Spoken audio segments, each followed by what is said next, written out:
하나님은 새로운 시작하기를 좋아하십니다. 성경에 보시면 하나님께서 새롭게 시작하는 부분들이 많이 기록되어 있습니다. 우리는 노아 시대에 일어난 홍수의 심판에 대해서 함께 말씀을 나눕니다. 이 홍수 심판 후에 하나님께서 생육하고 번성하라, 땅에 충만하라 명령하셨습니다. 그러나 인간은 하나님의 말씀에 불순종하고 바벨의 도시를 건설하고 탑을 지으려고 하였습니다. 하나님 이것을 보시고 인간들의 언어를 혼잡하게 하시고 인간들을 땅 위에 다 흩어지게 하셨습니다. 바벨은 하나님의 심판이었습니다. 그러나 하나님께서는 심판으로 끝나신 것이 아니라 아브라함을 부르셔서 다시금 하나님 나라를 시작하게 하셨습니다. 창세기 3장에 말씀 나오고 있는 아담과 하와의 타락도 마찬가지입니다. 하나님께서 말씀하셨지만 아담과 하와는 하나님의 말씀에 불순종하고 선악을 알게 하는 나무의 실과를 먹고 말았습니다. 이 일로 인하여서 아담과 하와는 하나님의 심판과 저주를 받게 되었습니다. 그러나 하나님께서는 인간을 심판하시고 저주하시는 것 끝난 것이 아니라 창세기 3장 15절에서 약속의 자손에 대해 말씀하십니다. 여인의 후손에 대해 말씀하심을 통하여서 다시금 하나님께서 구원의 역사를 열어가시겠다고 하나님께서 선포하셨습니다. 신약에 가보십시오. 새로운 시작의 이야기가 정말 많이 나옵니다. 예수님께 제자들을 부르시는데 이 제자들의 상당수는 갈릴리 어부였습니다. 평생 동안 어부로서 먹고 살아야 될 그런 운명을 가진 사람들이었습니다. 하지만 예수님께서는 그 갈릴리 어부들을 부르셔서 사람을 낚는 어부로 바꾸어 주시고 새로운 인생을 살게 하셨습니다. 또 예수님을 3번이나 부인하였던 베드로를 예수님 직접 찾아가셔서 다시금 회복하여 주시고 사도로서 새로운 시작의 길로 걷게 하셨습니다.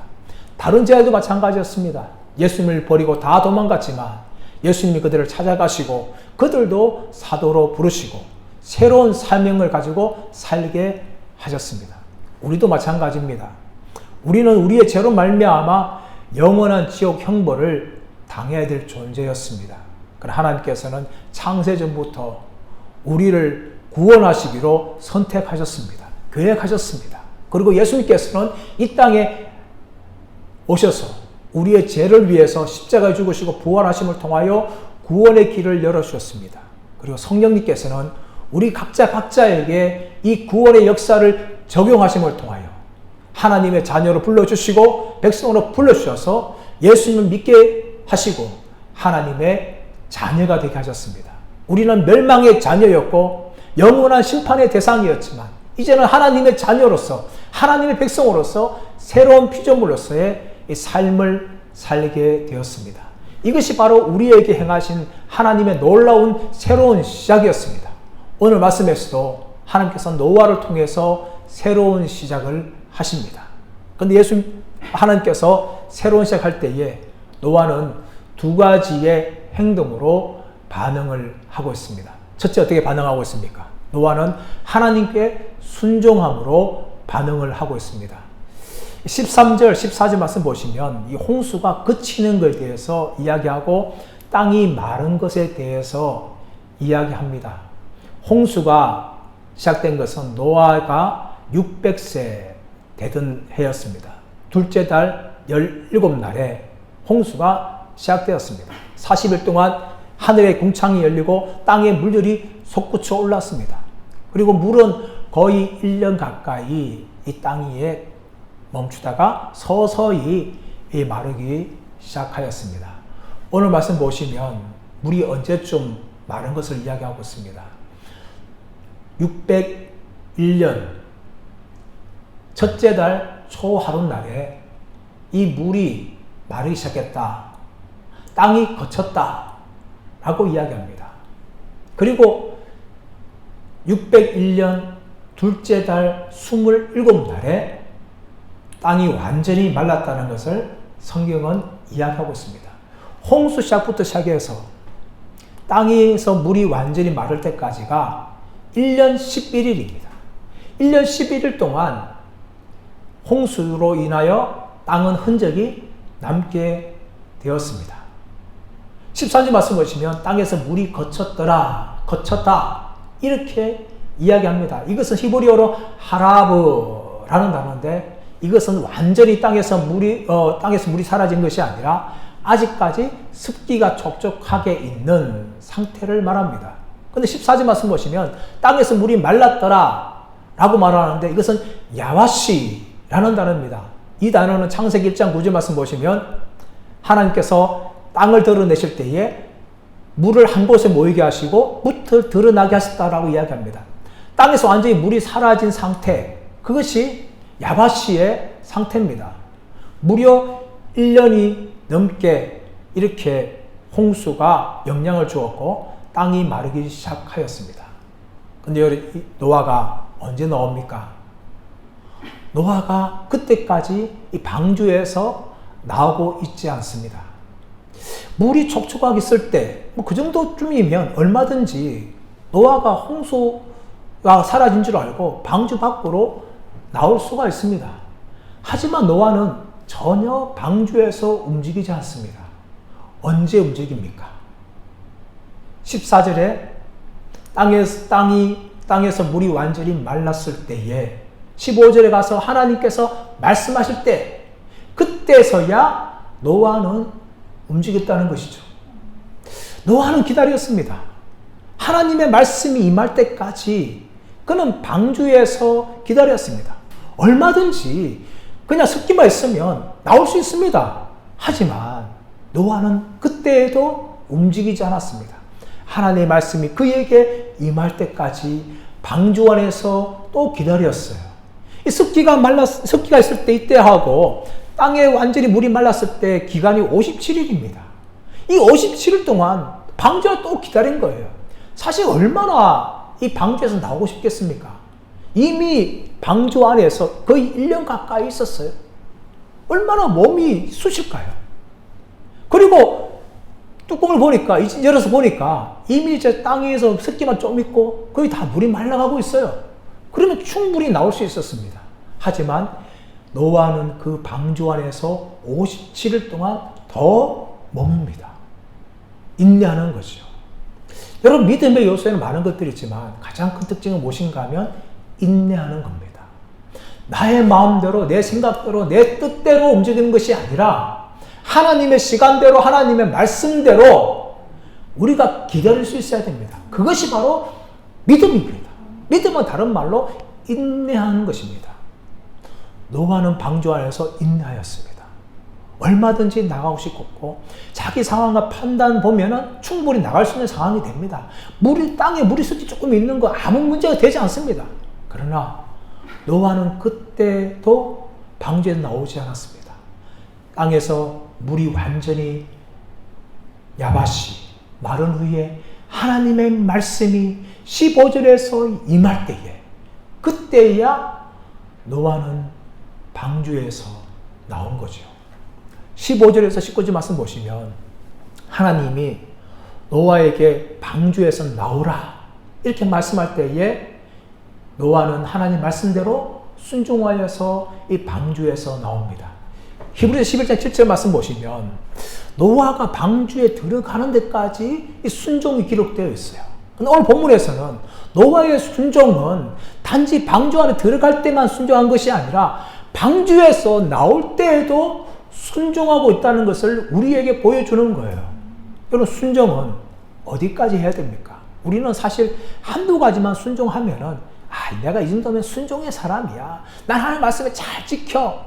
이렇게 착각 아닌 착각을 합니다. 여러분, 그것은 온전한 순종이 아닙니다. 처음만 순종하는 것은 순종이 아니에요.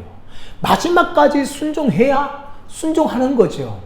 노아는 방주에 들어갈 때만 순종한 것이 아니라 방주에서 나오는 그때에도 순종한 거예요. 이미 자신의 상황들을 보게 되어지면 땅의 지면에서 물이 거의 사라졌어요. 습기만 조금 남아있고 사라졌어요. 얼마든지 움직일 수 있었지만 노아는 하나님 말씀이 자기에게 임할 때까지 방주에서 머물렀다가 하나님이 너는 너와 내 가족들과 모든 혈육 있는 생물들을 가지고 나와라 이렇게 말씀할 때에 노아는 순종하여서 방주에 나온 것입니다. 히브리 11장 7절에 말하고 있는 이 노아의 믿음은 어디에 방점이 찍혔는가 하면 순종에 찍혀 있어요. 아브라함 같은 경우는 부활의 신앙에 방점이 찍혀 있고, 모세는 하나님 나라를 위해서 자신의 것을 포기하는 데 방점이 찍혀 있어요. 근데 노아는 순종하는데 방점이 찍혀 있어요. 방주를 준비하는 데까지 무려 120년이라는 세월이 걸립니다. 얼마나 긴 기간입니까? 그 기간 동안 노아는 방주에 들어가기까지 순종하는 모습을 보여줍니다. 그리고 오늘 말씀에서는 방주에서 나올 때에도 하나님의 말씀에 순종하는 모습을 그는 보여줍니다. 사랑하는 여러분, 저와 여러분이 이 노아의 순종을 본받는 믿음의 사람들 되기를 축복합니다. 처음만 순종하는 것이 아니라 마지막 끝까지 우리가 하나님 말씀을 듣고 그 말씀에 순종하는 그런 믿음의 길을 우리 모두가 다 걸어가시기를 간절히 바랍니다. 15절에서 17절 말씀 보시면 하나님께서 이제 말씀을 하시죠. 너는 너와 내 가족들과 함께 모든 혈육 있는 생물들을 방주에서 이끌어내라. 노아와 가족들은 나오라 말씀하시고, 모든 혈육 있는 생물들은 이끌어내라 라고 이야기합니다. 그리고 18절 19절 말씀 보시면 노아가 하나님의 말씀대로 나오는 그런 장면을 보여줍니다. 이 나온다, 이끌어낸다, 이 단어가 야자란 단어입니다. 야자란 단어가 15절에서 19절 말씀까지 무려 4번이나 기록되어집니다. 이것은 무엇을 보여주는가 하면 방주는 영원한 거처가 아니라는 거예요. 방주는 어떤 곳입니까? 노아 홍수를 피할 때에 사용되어진 임시적인 피난처예요. 그 피난처의 역할을 다 한 겁니다. 그러므로 하나님께서는 방주에서 나오라 라고 이야기한 거예요. 더 나아가서 방주에서 나오지 않으면 새로운 시작을 할 수가 없는 거예요. 방주 안에만 머무른다면, 그 방주에서 계속해서 생육하고 번성한다면 어떻게 새로운 일을 시작할 수가 있겠습니까? 17절 말씀 보시면 생육하고 번성하라 라고 말씀하시는데 어떻게 방주 안에서 생육하고 번성할 수 있을까요? 이런 새로운 시작을 하기 위해서는 방주에서 나와서 세상으로 들어가야 합니다. 그럴 때에 새로운 시작을 할 수가 있는 것입니다. 우리도 마찬가지입니다. 우리가 방주와 같은 교회에서 신앙생활을 합니다. 은혜를 누립니다. 성도들과 교제합니다. 말씀을 듣습니다. 하지만 교회에 계속 머물고서는 우리에게 주어진 새로운 사명과 시작을 할 수가 없는 것입니다. 우리는 일주를 살아가야 되는 세상으로 다시금 들어가야 합니다. 교회에서만 머무는 것이 아니라, 교회에서만 믿음 좋다 평가받는 것이 아니라 세상에 나가서 믿음을 가지고 살아야 되고 세상에서 하나님 나라를 위해서 살아가야 합니다. 왜 그렇습니까? 바로 우리가 이 시대에 노아와 같은 새로운 시작에 남은 시기 때문입니다. 하나님께서는 홍수 심판하셨어요. 근데 그 홍수 심판을 하신 후에 인간들을 완전히 다, 동물들을 완전히 다 전멸시킨 것이 아니라 새로운 시작을 할 수 있도록 남은 시를 두신 거예요. 노아와 가족들을 두셨고 또 혈육 있는 생물들을 남겨두셨습니다. 그들을 통해서 하나님께서는 새로운 시작을 할 수 있도록 생육하고 번성하라고 명령하신 거예요. 어디서 생육하고 번성해야 됩니까? 방주 안이 아니라 방주에서 나와서 세상에서 생육하고 번성을 해나가야 됩니다. 우리 믿음의 성도도 마찬가지입니다. 우리는 이 시대에 노아와 같은 나무십니다. 하나님께서는 우리를 통하여서 이 땅에서 새로운 시작을 하기를 원하십니다. 사랑하는 여러분, 우리 모두가 노아처럼 이 시대에서 하나님 나라를 확장해 나가고 믿음으로 살아가기는 믿음의 사람들 되시기를 예수님의 이름으로 축복합니다. 이제 둘째로 노아가 어떤 모습을 보여주고 있습니까? 하나님께 제단을 쌓습니다. 21절 말씀 가보십시오. 20절 말씀 보십시오. 노아가 여호와께 제단을 쌓고 모든 정결한 짐승과 모든 정결한 새 중에서 제물을 취하여 번제로 제단에 드렸더니, 노아가 방주에서 나와서 가장 빨리 한 것은 여호와께 제단을 쌓았다라고 말하는 것입니다. 쉽게 말하면 노아는 방주에 나와서 하나님께 예배를 드렸다라는 것을 우리에게 보여줍니다. 노아가 방주에서 나와서 사실 할 것이 얼마나 많았을까요? 얼마나 많은 생물들이 살아있는지를 살펴볼 수가 있습니다. 또 자신들에게 주신 사명이 무엇인지, 어떻게 하면 그 사명을 이룰 수 있는 것인지, 또 얼마나 많은 피해를 입었는지를 살펴볼 수가 있어요. 이번에 역대 최강의 흰남노라는 태풍이 지나갔어요. 그 태풍이 지나간 후에 언론에서 하는 것이 뭡니까? 바로 피해가 얼마나 입었는지, 어느 지역에는 뭐가 부서지고 뭐가 손해를 입었는지, 몇 사람이 죽었는지, 이런 것들을 계속해서 언론에서 내보내는 거예요. 노아도 마찬가지입니다. 홍수 심판이 있고 난 후에 얼마나 지구가 망가졌는지, 얼마나 많은 사람이 죽었는지를 살펴볼 수 있지만 노아가 가장 처음 한 것은 그런 조사가 아니었습니다. 또 자신들이 어떻게 하면 사명을 이룰 것인가 하는 그 계획을 세운 것도 아니었습니다. 또 얼마나 많은 그 생물들이 생존했는지 살펴보는 것도 아니었어요. 노아가 가장 먼저 한 것은 바로 여호와께 제단을 쌓는 일이었습니다.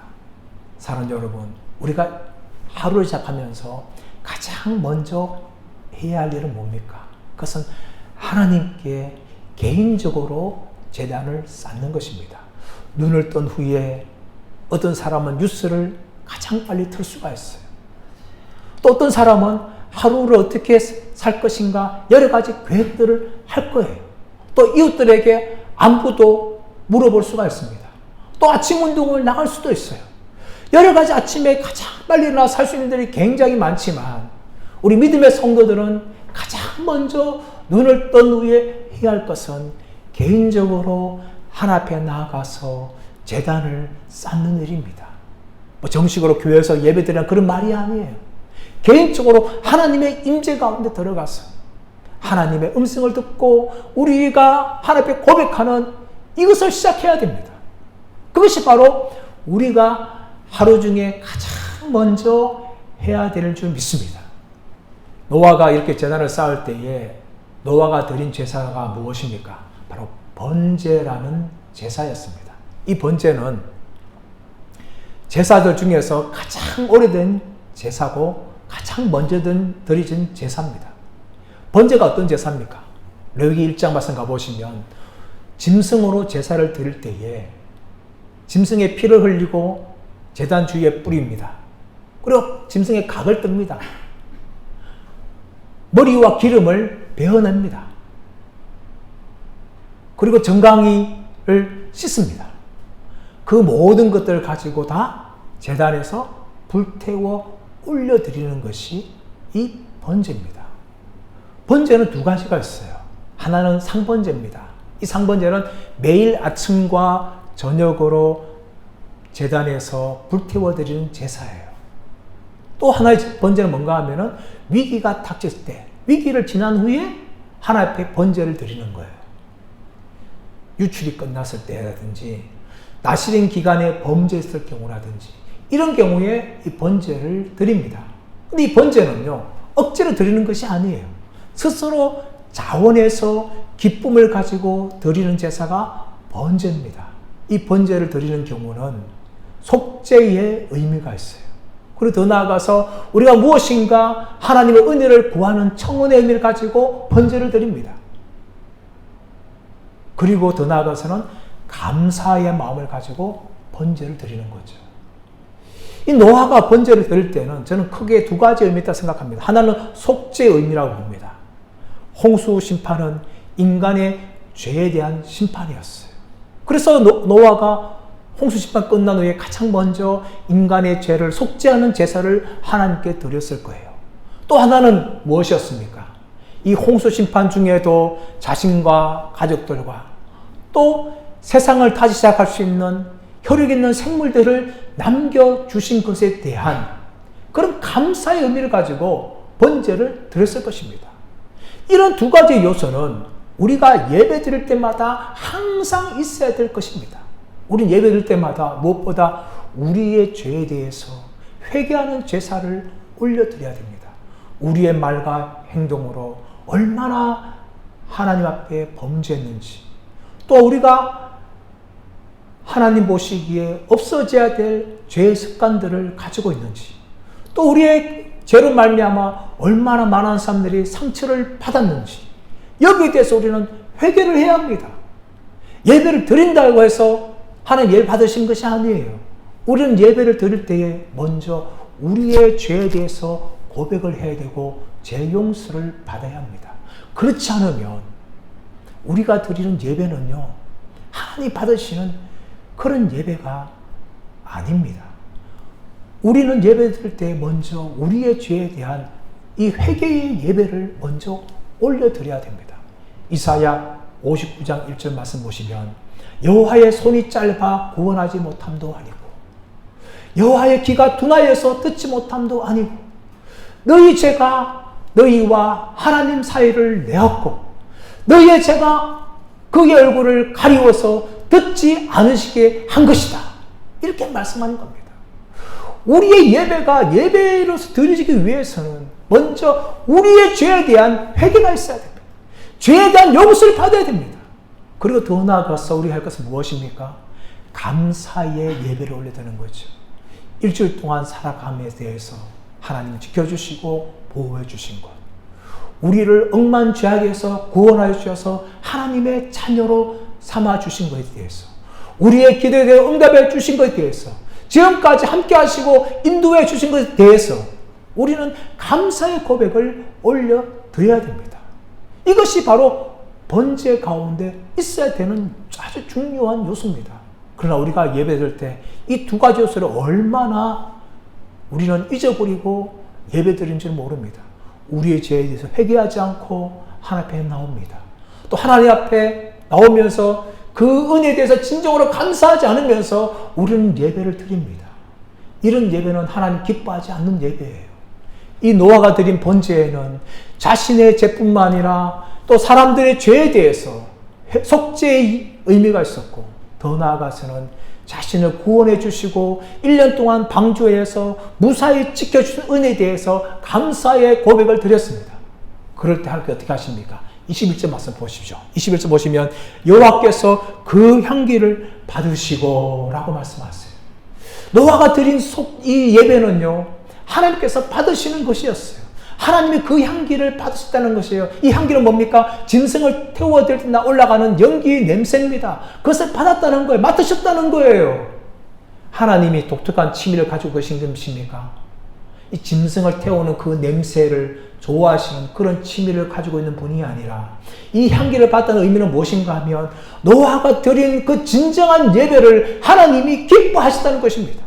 그러므로 우리는 예배를 드릴 때에 우리는 감정을 다하여서 우리의 마음을 다하여서 드려야 됩니다. 우리의 죄에 대한 애통한 마음을 가지고 회개하면서 예배를 드릴 뿐만 아니라 우리에게 주신 그 은혜에 대한 감사와 감격을 가지고 예배를 드려야 돼요. 그 예배가 뭡니까? 하나님이 받으시는 예배가 되는 것입니다. 하나님께서 노아가 드린 번제가 드린 그 향기를 받으신 거예요. 우리가 그렇게 예배 드릴 때 하나님 기뻐하시고 우리가 드리는 예배를 받으셨다라고 말하는 것입니다. 이 예배를 받으신 하나님께서는 어떻게 하십니까? 두 가지의 약속을 합니다. 한 가지 약속은 무엇입니까? 다시는 홍수로 땅을 심판하지 않겠다는 약속입니다. 21절 계속 보시면 내가 다시는 사람으로 말미암아 땅을 저주하지 아니하리니 이는 사람의 마음이 계획하는 바가 어려서부터 악함이라. 내가 전에 행한 것 같이 모든 생물을 다시 멸하지 아니하리라.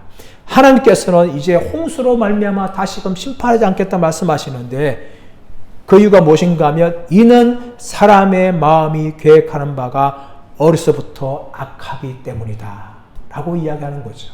근데 여러분, 이 부분을 해석을 잘 해야 돼요. 우리가 알고 있는 이 이는이라는 이 히브리 단어가 접속사 키입니다. 근데 이것을 어떻게 해석하느냐 중요한 거죠. 만약에 오늘 본문대로 이는 사람의 마음이 계획하는 바가 어려서부터 악함이라. 그렇기 때문에 하나님께서 다시금 홍수를 심판하겠다는 것은 하나님의 홍수 심판이 실패한 것이라는 것을 오해할 수 있는 해석입니다. 그래서 인원이라 해석하지 말고 때문에라고 해석하지 말고 이 부분은 비록 사람의 마음이 계획하는 바가 어려서부터 악할지라도 내가 다시는 심판하지 않겠다라고 해석하는 것이 더 옳은 번역입니다. 하나님께서는 홍수 심판이 실패했기 때문에 다시는 홍수로 심판하지 않겠다라고 말씀하는 것이 아니었습니다. 인간의 죄악은 홍수 심판 전이나 홍수 후나 변하지 않았어요. 그러나 홍수 전에는 홍수로 심판하였지만 이 심판 후에는 이제 하나님께서 방향을 달리하시겠다는 거예요. 인간의 마음은 홍수 전이나 홍수나 변하지 않지만 이제는 하나님께서 홍수로 심판하는 것이 아니라 구원의 역사로 이루어나겠다는 것을 새로운 선언을 가지고 있는 본문입니다.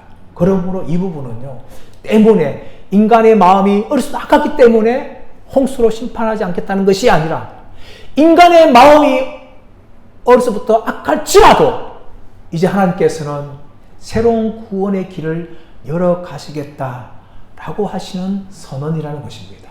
더 나아가서 또 한 가지 약속은 무엇입니까? 22절에서 말씀 나오는데 땅이 있을 동안에는 심음과 거둠과 추위와 더위와 여름과 겨울과 낮과 밤이 쉬지 않겠다는 거예요. 이것은 지구가 정상적으로 기능하겠다는 거죠. 이 홍수 심판 때에는 이것이 없었어요. 심음과 거둠, 추위와 더위, 여름과 겨울, 낮과 밤이 홍수 때는 존재하지 않았어요. 온 땅이 물로 다 가득했어요. 다 전멸했습니다. 그러나 심판 후에는 다시금 이 지구가 정상적인 기능을 하게 하겠다. 지금도 마찬가지입니다. 인간들이 너무나 환경을 오염시켜서 지구가 지금 엉망이 되고 있지만 아직까지도 이 지구에는 심음과 거둠, 여름과 겨울, 낮과 밤이 계속해서 지금 되고 있어요. 근데 언제까지 이것이 될까요? 오늘 22절에 힌트가 나오죠. 처음 보시면 땅이 있을 동안에는 이것이 지구가 정상적으로 존재하게 된다는 겁니다. 그러나 땅이 없을 때가 찾아옵니다. 그때가 언제일까요? 바로 예수님의 재림 때입니다. 예수님의 재림 때는 이 땅이 존재하지 않습니다. 베드로후서 3장 10절에서 말씀하시면 주의 날이 도둑같이 임하리는데 그 날에는 하늘이 떠나가고 땅의 물질이 뜨거운 불에 풀어지고 땅과 이 땅에 있는 모든 것들이 다 드러나게 될 것이다 라고 이야기합니다. 계시록 21장 1절 말씀 보시면 보라 하늘에서 새 하늘과 새 땅이 내려오니 처음 하늘과 처음 땅이 없어졌더라 라고 말씀하시는 거예요. 우리가 살고 있는 이 땅, 이 처음 하늘과 처음 땅이 사라질 때가 온다는 것입니다. 그때가 바로 예수님의 재림 때예요. 예수님의 재림 때까지는 이 땅이 존재하지만 예수님의 재림 때는 이 처음 땅과 처음 하늘이 다 사라지게 된다는 것을 성경은 우리에게 보여주고 있습니다. 우리는 지금 하나님이 창세기부터 시작했던 시간의 시작과 예수님의 재림의 마지막 그 순간을 우리는 살아가고 있습니다. 그러나 여러분, 이런 시간 속에서 하나님은 계속해서 우리에게 새로운 시작의 기회를 주십니다. 우리가 죄악 가운데 있어서 죄로 말미암아 멸망하는 그 순간에도 하나님의 은혜를 베푸셔서 우리에게 구원의 자녀로 하나님의 백성으로 살아갈 수 있는 새로운 시작의 기회를 주셨어요. 그리고 더 나아가서 우리가 하루에 눈을 뜰 때에 하루를 새롭게 시작할 수 있는 기회를 주십니다. 저는 밤에 우리는 충분히 잡니다. 그러나 아침에 눈을 뜹니다. 이것이 무엇일까요? 우리에게 새로운 생명을 주신 부활입니다. 우리는 자는 동안 생명이 우리의 것이 아니에요. 아침에 하나님이 눈을 뜨게 하실 때만 우리의 것이죠. 마치 잠자는 것은 죽음과 같습니다. 그러나 하나님께서는 우리의 눈을 뜨게 하심을 통하여 새로운 생명을 허락하시고 매일매일 이 부활을 체험하는 그런 새로운 시작을 우리에게 주신 것입니다. 더 나아가서는 우리가 죄를 용서받고 회개함을 통하여서 하나님과 또 하나님의 은혜 속에서 살아가고 또 하나님의 능력으로 살아갈 수 있는 새로운 영적인 시작의 기회를 우리에게 주고 계십니다. 하나님께서 노아와 그 가족들과 모든 혈육 있는 생물들에게 새로운 시작의 기회를 주셨듯이 우리에게는 구원하심을 통하여서 새로운 시작의 기회를 주시고 하루에 눈을 뜨게 하심을 통하여 새로운 시작할 수 있는 기회를 주시고 우리의 죄를 날마다 용서해 주심을 통하여 영적으로 새롭게 살아갈 수 있는 새로운 시작의 기회를 주십니다. 여러분, 우리 모두가 다 이 새로운 시작의 기회를 받았습니다. 그 은혜를 받은 자로서 오늘 하루도 매일매일 새로운 시작에 도전하시고 하나님을 기쁘시게 하며 살아가시는 저와 여러분들 되시기를 예수님의 이름으로 축원합니다. 우리 합심하여 기도하기를 원합니다.